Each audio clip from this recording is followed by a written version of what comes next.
Ma tahan sulle rääkida ühe saladuse. Kuula mind hoolega.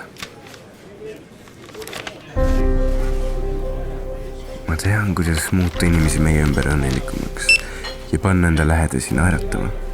See on lihtne. Piisab vaid sellest, et iga päev üles ärgates võtaksime endale eesmärgiks midagi head teha. Piisab vaid ühest väiksest heateost ja algab heategude ahel. Inimesed, kellele meie head tegime, teevad seda enda tuttavatele, kes omakorda rõõmustavad järgmiseid sõpru ja tuttavaid ning peagi märkame, et heatahtlikkus ning positiivsed inimesed on kõikjal meie ümber. Tahan aidata sul alustada. Oleme loonud kalendri, mille igal päeval on üks lihtne heategu. See ei ole lihtsalt kalender, vaid ka disainielement, mille igal päeval on kuhjaga positiivsust ja häid tegusid. Kingi endale ja enda lähedastele naeratusi täis aasta. Ole täna õnnelik. Tegude kalender.